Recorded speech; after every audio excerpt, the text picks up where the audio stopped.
to be trustworthy and industrious. Freckles came forward a step. "If you will give me a job where I can earn me food, clothes, and a place to sleep," he said, "if I can have a boss to work for like other men, and a place I feel I've a right to, I will do precisely what you tell me or die trying." He spoke so convincingly that McLean believed, although in his heart he knew that to employ a stranger would be wretched business for a man with the interests he had involved. "Very well," the Boss found himself answering. "I will enter you on my payroll. We'll have supper, and then I will provide you with clean clothing, wading boots, the wire mending apparatus, and a revolver. The first thing in the morning I will take you the length of the trail myself and explain fully what I want done.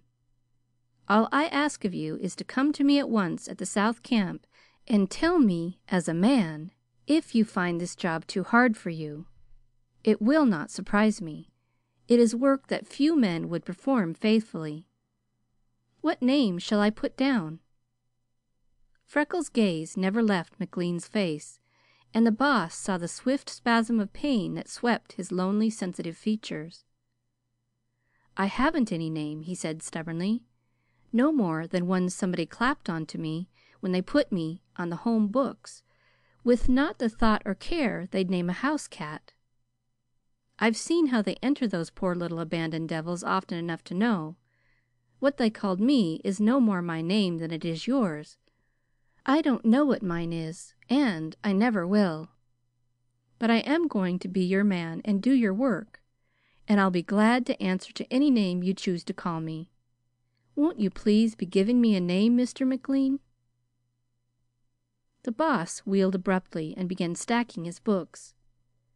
What he was thinking was probably what any other gentleman would have thought in the circumstances.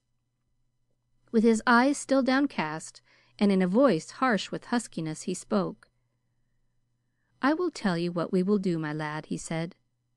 "My father was my ideal man, and I loved him better than any other I have ever known.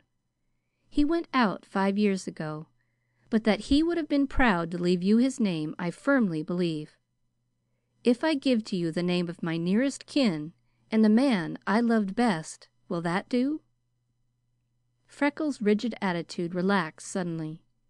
His head dropped, and big tears splashed on the soiled calico shirt. McLean was not surprised at the silence, for he found that talking came none too easily just then. "All right," he said. "I will write it on the roll. James Ross McLean."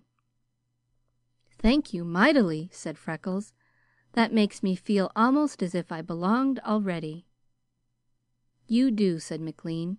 "Until someone armed with every right comes to claim you, you are mine. Now come and take a bath, have some supper, and go to bed." As Freckles followed into the lights and sounds of the camp, his heart and soul were singing for joy. End of chapter 1.